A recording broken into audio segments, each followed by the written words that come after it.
What is poppin', my guys? It is your boy Ashley, and we are here today with week 2 of the BBL. If I'm a little quiet this week, it's because we just moved into our new house and I don't have my recording area set up yet. So I'm just chilling in the kitchen right now. My wife is asleep, so I'm trying to be a good guy and not wake her up over some Pokemon stuff. But we're not here to talk about my life situation. We're here to talk about the game. And this week we played Blue, coach of the San Diego State Azelfs, I believe. And this team, let me tell you, man, is in my opinion the best team of the draft. And I did not originally hold that opinion, but I did flip on that when I actually had to prep for it because this team is insane. He has Lugia, Giratina Origin, Victini, Mega Diancie, Ditto, Z Darkrai, Groudon, Z Beware, Z Victreebel, Roselia, and Corsola. So I ran a ton of mocks for this game because this game just really threatened me, I guess. We had a really good week last week with a nice, I believe a 5-0. Yeah, a nice little 5-0. So this team is going to be really hard to break through because mons like Lugia and Giratina, you pretty much have to kind of boost to break through. And I don't know if you guys know this, but Ditto exists, and he has it. So really hard to counter. He's got a ton of Ubers and really strong Pokemon. And in my opinion, the best way that I could handle it going into this week was just with a much fatter team. You can see I did not even bother bringing Blaziken because it can't really do anything to Groudon. It can't really do that much to Mega Diancie or Lugia or Giratina. So the only capacity I would have brought it this week is a speed pest set, and if he brought Ditto and stole that speed and passed it into something else, well, that would just be a really bad situation. So I just decided not to bring it. We went with Goofy Bill the Golbat. It was just fairly bulky all around. No speed investment, but pretty much investment in all of its different defenses. It was running U-Turn, Defog, Roost, and Taunt. And this thing actually does a fantastic job of walling his Groudon, walling his Lugia, and the Giratina as well. Just does a great job of walling in general, especially also the Roselia. I mean, it's not really going to be in the offensive capabilities, or it's not going to be on the offensive side. It's definitely going to be more of a hazard stacker, seeing as in every mock I did, that's the kind of set that was brought. But just in general, this Golbat is really kind of the pivotal point of my team this week, and it was the first Pokemon I even started to build with because I desperately needed it to wall a lot of his team. So we also have Caliwally the Snorlax. This is Resto Chesto with Curse, Frustration, and Crunch. I did this just for whatever reason. I can't remember why I went Rest this week. I believe just because maybe the Darkrai was there, but in hindsight, if he had brought the Ditto, that would have been pretty bad just because if I had been, the regular old recycle gluttony set, I would have been able to recycle up, and the opponent wouldn't have if he had gotten it up with the Ditto. But oh well, it doesn't really matter. He didn't bring the Ditto. That was just the thought I had right now. So we also brought Choice Scarf Hydreigon, Dark Pulse, Earth Power, U-Turn, and Draco Meteor. Pretty self-explanatory. Nice little scarf for Hydreigon doing what Hydreigon does. We have Benzie the Mew. Now this is very defensively invested with Stealth Rock, Toxic, Roost, and Ice Beam. This thing was mainly just to kind of take hits, dole out Toxics, and Roost up. Mainly from the likes of Groudon, I think, because I did not really have great Groudon switch-ins. I did have the Milotic, but if he gets his Swords Dance up, it could break through fairly easily. So just decided to go with that. And Ice Beam because it hits pretty much everything on his team. I mean, most of the Pokemon get hit pretty hard by Ice Beam. We also have Matt O'Shea or Milotic with the Flame Orb. Scald, Recover, Toxic, Dragon Tail. I figured that Shuffling was going to be really nice in this game just because he does have a lot of setup options, and everything except for Diancie is going to get hit by that Dragon Tail, and I don't anticipate the Diancie staying in on the Milotic anyway. So finally we have Great Fives, the Florges, Leftovers, Moonblast, Aromatherapy, Wish Protect, A pretty straightforward set as far as Florgesses go. I did originally have Defog on Florges and Haze on Golbat, but I figured the phasing from the Milotic was enough. So I guess without further ado, we are going to jump over and start playing this game. Now I do apologize if it lags a little bit more than usual. I'm not on my dual screen setup yet, so it just runs a little bit slower when I do have to run in mono screen mode. But I'm actually going to lead off with my Milotic. I didn't anticipate him leading off with his Roselia, and this thing handled pretty much everything else on his team well, as he is actually going to lead Diancie. So I decided just to throw off a Scald here. It's going to hit anything coming in, and I didn't anticipate that he would want to stay in. If he does want to stay in, get up rocks, that is going to put it in 2-hit KO range. So you're going to see that he does actually go for the rocks here, which is not ideal, but Golbat, as I said, does a great job of tanking pretty much any hit, so I'm not worried about defogging those away later, and that Scald is going to do a ton of damage. So here I decided to go to my Golbat because I know he doesn't want to lose his Mega Diancie so early into the game, but seeing myself switch out first, I started to get really nervous and basically just hoped he went for a Moonblast instead of a Diamond Storm. Well, he's actually going to reveal the Endeavor tech and is going to bring my Golbat down within range of getting knocked out by pretty much anything, and he is faster, so he is going to Diamond Storm, and I'm going to lose my Golbat turn 1. So that was a really bad prediction on my part. I did not expect the Endeavor. That was just great prep on his part. I definitely did not think he would want to lose the Mega Diancie that early, but just really a great call on his part to go for the Endeavor. I think he said he was just trying to get the Milotic low, but regardless, it really worked out for him because now my defogger is gone and he can safely bring in the Roselia on my Florges and just start setting up spikes and T-spikes. So we got our little bit of health back from the Stealth Rocks, and I'm going to be able to switch out here into anything that wants to, basically this thing isn't going to be doing enough damage to stop me from, or to deter me from switching. So I'm just going to go right here into my Snorlax, as he is just going to go right for the Toxic Spikes, as I imagine. So this is already, we're in a really bad situation. Sorry for any random noises. My cat realized I was recording and decided she needed to fuck around, but he is going to switch out right here into the Giratina, and if I call any of these plays wrong, I do apologize because it has been a minute since I watched this game. I did a quick watch through before I recorded, but nothing too serious. We do pop off a Curse here though. I'm just trying to get the ball rolling as soon as possible because at this point, legitimately, without Golbat, we're just playing for differential. I mean, I don't say that to be negative on myself. I mean, statistically, without Golbat, losing Golbat so early in the game was crippling. He is going to Dragon Tail the Snorlax out, although we do get a nice chunk off with a Crunch, and unless it's Rest, this thing does not have a reliable way. I guess I wouldn't even consider Rest a reliable way to recover. So getting a good chunk off on this Giratina is really nice. So we're going to go into our Mew. I'm going to fire off the Stealth Rock here, just aiming to get some sort of action going. I know that my Milotic can do a pretty solid job of, shuffling things in and out with Dragon Tail. He is going to pop off the Draco Meteor there, which is going to do far too much damage.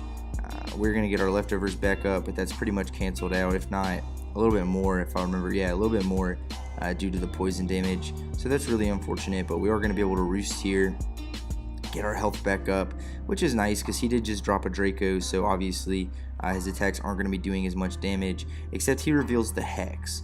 So that is going to do far too much damage for me to live. I'm going to get the leftovers back up here, and we're just going to go down to the Hex. So again, really great prep on his part. I knew this was going to be an uphill battle, not only because his team is so good, but because Blue is a great battler, and he is definitely showing out for me right now because that was great prep, and just another layer to why his team is so threatening. Of course, he is going to switch. So speaking of threatening, he is going to switch out from the Hydreigon here, as I am just going to fire off a U-turn, basically just trying to get any sort of offensive momentum in this game, because right now we're very far behind, because two of the Pokemon we brought specifically to defensively wall his team have already gone down. So again, not very ideal. He is going to pop the Leech Seed here on my Snorlax, which is really unfortunate, seeing as I am a cursed set. He did a great job of kind of faking me out on the first one and switching out, but he was not fooled this time. He went ahead and popped me with the leech seed, so we are going to be basically on a timer. He can't poison me because I am immunity this week, specifically just because his team was so threatening and that I needed this thing to stay around for a while. I think that's actually why I went for rest instead of I think that's actually why I went for rest instead of, oh my god, I cannot talk, rest instead of recycle, just because I preferred the ability to actually not get worn down. Like I in my mind I was like, oh, you know, the only way he's gonna be able to wear this thing down is with toxic, and that is not the case, as he brought the leech seed tech. So he is gonna switch out here after I am a curse down, and he is gonna pop right into this Giratina. So not bad at all. Sorry, my cat was trying to get into the cabinet. I really hate that she knows when I'm recording. It just pisses me off. Anyway, I'm going to pop off another curse here, as he is going to get a little bit of residual back from my leech seed, which is, again, obviously not ideal, especially since he also has leftovers. And here he is going to reveal that he has the Will-O-Wisp. So now in my mind, it's obviously not the end of the world if I can keep, if I weren't leech seeded, this would not be that bad, because I would just be able to keep using rest to get rid of the Will-O-Wisp and all of that kind of nature. But no, that's not how it's going to go. The leech seed is really going to hamper me here, as he is just going to drop a Draco trying to knock me out. I actually don't remember if he knocks me out here or not. He's going to leave me at 17 because he does get a very nice critical hit, but I do rest on this turn, thankfully. However, we've already popped our Chesto Berry, so we don't really, we don't really get moving the way that we would want to. We got 3 turns here where we just kind of have to outlast, but thankfully, because of the Draco, he's not going to be doing as much damage. On the other flip side of that, he can't just sit there and regenerate leech seed if he wants. I don't really want to play that game though. I'm just going to switch hard out into my Florges. I think I'm going to pop the aromatherapy is my intention. But with that spike damage and everything, it's not looking too good. Thankfully, he did go for the Dragon Tail, so we did manage to avoid that tiny bit of chip, but he does have Hex, and thankfully he's not going to use it on this turn because it is not an Oko at this point, but he can very freely bring this Roselia back in because he is pretty much accurately guessing that I am not going to be able to touch it. I do get off a very free aromatherapy though, meaning that Snorlax is at full health, and yeah, sorry guys, I really cannot talk. That Snorlax is at full health and awake, but it does also get rid of our Flame Orb on my Milotic, so that's really unfortunate as well. That's obviously not ideal. We would want that thing to be able to take a physical hit to switch into something like a Groudon. Thankfully, we do miss the leech. He does miss the leech seed there, as I am just going to go for the Dark Pulse, just trying to get rid of this thing in particular. Maybe get a nice little cheeky flinch in there, because that's what Dark Pulse does, but no such luck. He is going to connect on the leech seed and just start to basically whittle us down without really even having to try. This Roselia was a huge thorn in my side, no pun intended, because I know it is kind of pointy, but this thing was really a huge problem for me, and it's a little embarrassing having all this power and not being able to break through a simple little Roselia. And now that my defogger is gone, we are just kind of screwed to deal with these toxic spikes and rocks. And as I said, at this point, we were basically fighting for differential, because Golbat was also a nice answer to this. Like, this thing can't do anything to Golbat, and it can just defog and get rid of it. Thankfully, we do crit through this Roselia and knock it out. So at the very least, the hazards that are on the field are there. Like, we don't have to worry about getting any more hazards than we've already got, and for wwhatever that's worth. But we know this thing can't do much to me as far as Florges goes, so I'm just going to switch back out. Now, we did use the aromatherapy, but as the toxic spikes are down, so we are going to get poisoned again. Really unfortunate, honestly, although it does block the Will-O-Wisp. So at least, one positive to take away from this is that we are switching very well into this Giratina with our Florges. However, I calced wrong here and thought I would be able to live this. I mean, it doesn't matter anyway. I didn't have another play but to sack something, and I did decide to sack this essentially, but from where I was playing, it looked like a roll, but I forgot to calculate in that I was actually poisoned, and that Hex would do a very significant amount of damage, much more damage when I am poisoned. So he is going to hard switch out here into his Darkrai, as I believe I just fired off the U-turn. No, I fired off the Dark Pulse. I really wasn't playing games anymore. I was just trying to get as much damage off on anything as possible, and at the very least, it was nice to know that this was not like an Assault Vest Darkrai or something like that. I'm just going to pop right back out here into my Snorlax, as he is going to go for, I believe, the Dark Pulse. I was just sacking it off at this point. He had tons of good answers to this Snorlax, so obviously it was my main offensive presence of the week, but it wasn't the way that I could win the game. Based on how everything was going down and playing, I needed the other Pokemon more than I needed Snorlax, and well, it is unfortunate that I get poisoned on this Milotic now because I healed my burn. I think it does still activate Marvel Scale, I believe, because it's not toxic poison. However, he does get the flinch there, which is really unfortunate, because we were going to go for the Dragon Tail and just get this thing out of here. Had we gotten that Dragon Tail off successfully, we could have recovered up on something else with the Milotic, and whenever it came back, and whenever this thing came back in, it would have been in range of Dark Pulse, and had I been able just to spam Dark Pulse, I would have been in a much better position. Here I opted to go for Differential because I needed a Dark Pulse flinch in order to knock this thing out, and I just would have rather taken the 4-0 than tried to Dark Pulse flinch my way through this Darkrai. You know, does that make sense, I guess? Really, it came down to if I was able to just spam Dark Pulse, I think I could have gotten it. I mean, he would have just gone into something that could tank the hits like Groudon. I would have had to depend on flinches anyway, but that's pretty much the only reason I went for Draco there, was just to make it a 4-0 instead of a 5-0. So great game to blue, fantastic prep. But I really think the game was decided on turn 2 when he went for that Endeavor on the Diancie, because that play really just put me on the back foot. I lost a massive defensive pivot. I lost my hazard control. Everything in one fell swoop. So we were sorry guys, I was about to say we were 2 games in, but you already know that because it's the end of the commentary. We were 1-1 in the BBL right now, +1 differential, so obviously I would have liked to win that one, but hey, as long as we can maintain our positive differential, that's pretty solid. I can live with that, especially versus what's, in my opinion, the best team in the league, as well as just a great coach in general. So great game to blue. I really hope that if I somehow manage to make it to playoffs, we do not have to play. I hope somebody knocks you out before we ever have to meet again on the field, with this team at least. I would love to have more games, but I do not want to play this team again, because it was just a headache. It was a fantastic team. But again, I guess my main things that I would like to say here is I really wish I would have stayed in with the Milotic, because I could have recovered up on a lot.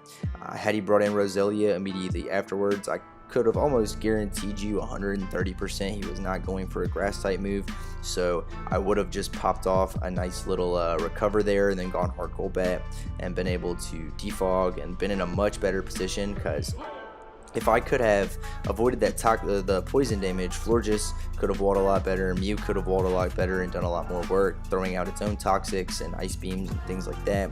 Florges being healthy could have kept my team healthy with aromatherapy, as well as just passing wishes around. But, you know, you live and you learn. As I said, it was absolutely great prep on his part, regardless of what the intention was with that Endeavor on the first turn.